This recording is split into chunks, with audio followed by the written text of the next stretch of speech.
جو صحابہ کرام کا طریقہ تھا۔ اور اسی حدیث کو امام ترمذی رحمہ اللہ اپنی کتاب کے اندر بیان کرنے کے بعد کہتے ہیں وَقَدْ كَرِهَ قَوْمٌ مِّنْ أَهْلِ الْعِلْمِ مِنْ أَصْحَابِ النَّبِيِّ صلی اللہ علیہ وسلم، رسول اللہ صلی اللہ علیہ وسلم کے اصحاب میں سے، وغیرہم اور اسی طرح اہل علم کی ایک جماعت میں سے، اس کے علاوہ أَن يَنْتَظِرَ النَّاسُ الْإِمَامَ وَهُمْ قِيَامٌ، انہوں نے اس بات کو ناپسند کیا ہے، مکروہ جانا ہے کہ لوگ سب کے اندر کھڑے ہو کر امام کا انتظار کریں۔ لوگ سب کے اندر کھڑے ہو کر امام کا انتظار کریں، اس بات کو صحابہ کرام نے اور اہل علم کی جماعت نے مکروہ جانا۔ طریقہ کیا ہونا چاہیے کہ جب امام کو جائے نماز کی طرف آتے ہوئے دیکھیں تو پھر حق بنتا ہے ایک مقتدی کا، ایک نمازی کا، کہ وہ سب کے لیے کھڑا ہو۔ اور اسی حدیث کو امام ابن خزیمہ رحمہ اللہ اپنی کتاب صحیح ابن خزیمہ کے اندر بیان کرتے ہیں۔ اور محدثین کا جب وہ اپنی حدیث کی کتب لکھتے ہیں تو ان کا ایک طریقہ کار ہوتا ہے، جس طرح ہم کتاب کو دیکھتے ہیں، کوئی بھی ٹاپک ہے اس پہ ایک موضوع لکھا ہوتا ہے، تو محدثین جب کسی بھی موضوع پر احادیث کو جمع کرتے ہیں تو اس کے اوپر ایک ہیڈنگ دیتے ہیں، ایک موضوع دیتے ہیں جسے کہتے ہیں باب۔ تو امام ابن خزیمہ رحمہ اللہ یہی سیدنا ابو قتادہ رضی اللہ تعالیٰ عنہ کی حدیث کہ جس میں آپ صلی اللہ علیہ وسلم نے فرمایا فَلَا تَقُومُ حَتَّى تَرَوْنِي، تم نے اس وقت تک میرے صحابہ کھڑے نہیں ہونا جس وقت تم مجھے دیکھ نہ لو۔ تو یہی حدیث بیان کرنے کے بعد امام ابن خزیمہ اس پہ باب قائم کرتے ہیں، باب النہی عن قیام الناس الی الصلاۃ قبل رؤیتہ امامہ، کہ لوگوں کا اپنے امام کو دیکھنے سے پہلے صف بندی کرنا یہ مکروہ ہے، اس کو ممنوع جانا گیا ہے، ناپسند کیا گیا ہے، یعنی یہ کرنا درست نہیں ہے۔ امام بغوی رحمہ اللہ اپنی کتاب شرح السنہ کے اندر اسی حدیث کے ضمن میں جو بات درج کرتے ہیں وَقَدْ كَرِهَ قَوْمٌ مِّنْ أَهْلِ الْعِلْمِ، کہ اہل علم کی ایک جماعت اس بات کو ناپسند جانتی ہے أَن يَنْتَظِرَ النَّاسَ الْإِمَامُ قِيَامٌ، کہ لوگ سب کے اندر کھڑے ہو کر امام کا انتظار کریں۔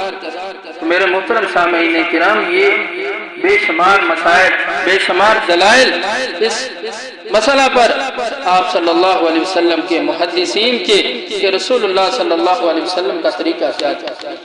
امام ابن منذر رحمہ اللہ اپنی کتاب الاوسط کے اندر اسی بات کی تشریح اور توضیح کس انداز سے کرتے ہیں، کہتے ہیں کہ اگر امام مسجد میں موجود ہے، نمبر ایک امام مسجد میں موجود ہے، اور نمبر دو امام مسجد سے یعنی باہر سے آتا ہے، دونوں صورتوں کے اندر تب تک لوگوں کو صف بندی نہیں کرنی چاہیے جب تک وہ امام کو دیکھنا ہے۔ اور یہی طریقہ آپ صلی اللہ علیہ وسلم نے اپنے صحابہ کو بیان کیا فَلَا تَقُومُ حَتَّى تَرَوْنِي، کیونکہ صحابہ بھی جلدی کر لیا کرتے تھے۔ تو جب آپ صلی اللہ علیہ وسلم نے صحابہ کو یہ عمل کرتے دیکھا تو آپ نے ان کو روک دیا کہ میرے صحابہ تم نے اب ایسا نہیں کرنا کہ میرے آنے سے پہلے صف بندی کر لو، بلکہ تب صف بندی کرنی ہے جب تم مجھے جائے نماز کی طرف آتا ہوا دیکھ لو۔ اور صحابہ کرام بھی اس کو ایک کھیل تماشا شمار کرتے تھے، لہو و لعب شمار کرتے تھے۔ امام طحاوی رحمہ اللہ اپنی کتاب شرح مشکل الآثار میں اس حدیث کے ضمن میں جو بات لکھتے ہیں وہ کہتے ہیں کہ ابو خالد وحلبی رحمہ اللہ بیان کرتے ہیں کہ ایک مرتبہ سیدنا علی رضی اللہ تعالیٰ عنہ، یہ کوئی عام صحابی نہیں، رسول اللہ صلی اللہ علیہ وسلم کے داماد سیدنا علی رضی اللہ تعالیٰ عنہ آتے ہیں اور کہتے ہیں کہ ہم نے پہلے اس صف بندی کر لی، ہم کھڑے تھے امام کے انتظار میں، کب امام آئے اور ہمیں نماز پڑھائے۔ تو جب سیدنا علی رضی اللہ تعالیٰ عنہ نے یہ عمل دیکھا، یہ طریقہ دیکھا، کہا مالی اراکم سامدین، میں تجھے یہ لہو لعب کرتے ہوئے دیکھ رہا ہوں، کیا ہو گیا ہے تمہیں؟ تم یہ کھیل تماشا کیوں کر رہے ہو؟ یعنی یہ بے چینی، یہ اضطراب کی حالت، یہ جلدی کرنا، صحابہ کرام اس کو کھیل تماشا شمار کرتے۔ ایک مومن کا، ایک مسلمان کا یہ طریقہ نہیں ہونا چاہیے۔ نیکی کے عمل میں یہ بے چینی اور اضطراب کی حالت نہیں ہونی چاہیے۔ یہ عموماً ہماری مساجد کے اندر یہ دیکھنے کو ملتا ہے۔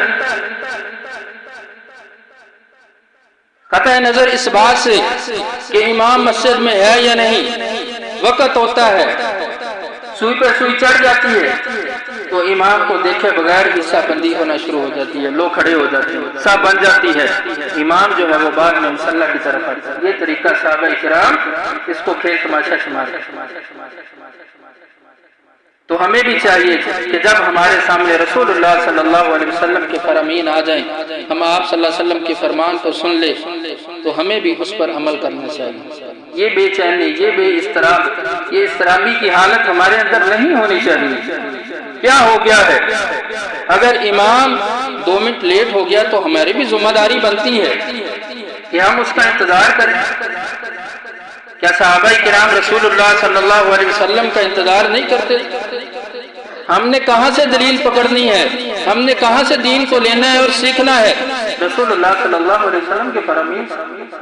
سیدنا انس بن مالک رضی اللہ تعالیٰ عنہ کہتے ہیں، سنن ابو داود کی حدیث، کانا اصحاب رسول اللہ صلی اللہ علیہ وسلم ینتظرون العشاء الآخرہ حتی تخفف رؤوسہم۔ کہتے ہیں کہ رسول اللہ صلی اللہ علیہ وسلم کے صحاب عشاء کی نماز میں انتظار کرتے رہتے آپ صلی اللہ علیہ وسلم کا، یہاں تک کہ حتی تخفف رؤوسہم، ان کے سر جو ہیں وہ اونگ کی وجہ سے، نیند کی وجہ سے جھکنا شروع ہو جائے۔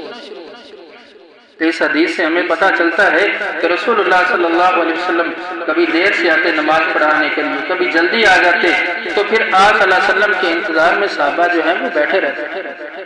تو ہمارا عمل بھی یہی ہونا چاہیے۔ اگر ایک امام ہے تو میں یہ بات سمجھتا ہوں کہ وہ جان بوجھ کر لیٹ نہیں آئے گا ہر نماز۔ ہاں وہ بھی انسان ہے، فطری تقاضا ہے، کبھی لیٹ ہو جاتا ہے تو ہماری ذمہ داری یہ بنتی ہے کہ ہم بھی امام کا انتظار کریں اس وقت تک جب تک ہمیں یہ بات سمجھ نہ آ جائے، پتہ نہ چل جائے کہ امام نے اب جو ہے وہ نہیں آنا، کنفرم ہو جائے۔ رسول اللہ صلی اللہ علیہ وسلم کا فرمان ہمارے سامنے ہونا چاہیے۔ آپ نے فرمایا لا يرد الدعاء بین الاذان والاقامت، کہ اذان اور اقامت کے درمیان اللہ سے مانگی گئی دعا رد نہیں ہوتی۔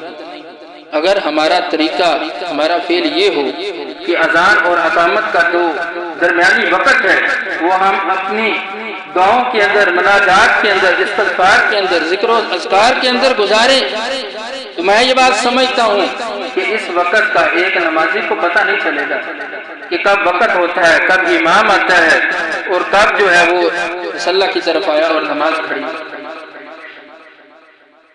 اگر ہم اسی انتظار میں رہیں گے اور بار بار گھڑی کی طرف ہماری نظریں ٹکی رہیں گی، جمی رہیں گی، ہم دیتے رہیں گے کب وقت ہوا کب وقت ہوا، تو ہم امام کا انتظار کیے بغیر ہی کھڑے ہو جائیں گے۔ جب یہ طریقہ ہوگا تو یہ طریقہ ایسا طریقہ ہے جو نہ ہمیں رسول اللہ صلی اللہ علیہ وسلم نے دیا ہے اور نہ یہ صحابہ کرام کی تعلیمات۔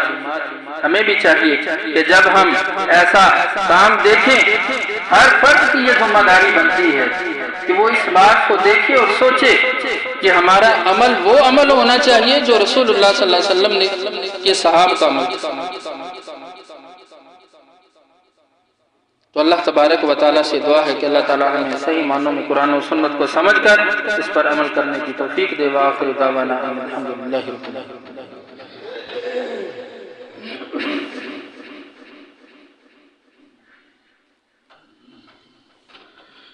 إن الحمد لله نحمده ونستعينه ونستغفره ونعوذ بالله من شرور أنفسنا ومن سيئات أعمالنا من يهده الله فلا مضل له ومن يضلله فلا هادي له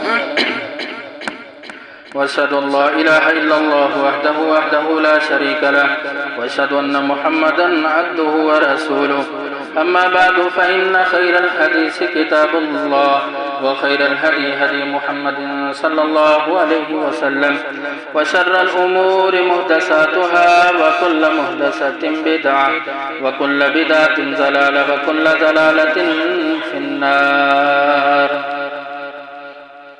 صحیح بخاری کی ایک حدیث آتی ہے کہ جس کے اندر سیدنا ابو ہریرہ رضی اللہ تعالیٰ عنہ یہ بات بیان کرتے ہیں اقیمت الصلاۃ فقمنا فعدلنا الصفوف قبل ان یخرج الینا رسول اللہ صلی اللہ علیہ وسلم، کہ ہم رسول اللہ صلی اللہ علیہ وسلم کے نکلنے سے پہلے یعنی آپ کے آنے سے پہلے ہی صف بندی کر لیا کرتے تھے۔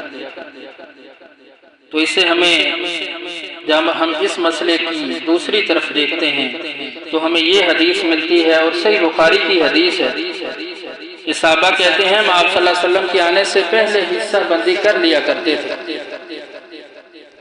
تو اس پر علماء اکرام نے اس حدیث کی توجیہ کی ہے، اس پر وضاحت فرمائی ہے کہ یہ حدیث کیا ہے۔ امام ابن کثیر رحمہ اللہ اپنی کتاب الاحکام الکبیر کے اندر یہ بات لکھتے ہیں ھذا محمول علی انہ کان فی بعض الاوقات، یہ طریقہ کہ امام کے آنے سے پہلے یعنی امام کو مصلی کی طرف آتے ہوئے دیکھنے سے پہلے حصہ بندی کر لینا، کھڑا ہو جانا، اس کو ہم بعض اوقات پر جو ہے محمول کریں گے، یعنی بسا اوقات یہ عمل اگر ہو بھی جائے تو اس میں کوئی گناہ والی بات نہیں۔ وَكَانَ غَالِبُ مَا جَاءَ فِي حدیث جابر بن سمرہ رضی اللہ تعالیٰ عنہ، اور زیادہ غالب اوقات میں اس حدیث پہ عمل کیا جائے گا جو جابر بن سمرہ رضی اللہ تعالیٰ عنہ کی حدیث۔ وہ حدیث کون سی ہے جو میں نے سب سے پہلے آپ کے سامنے بیان کی ہے؟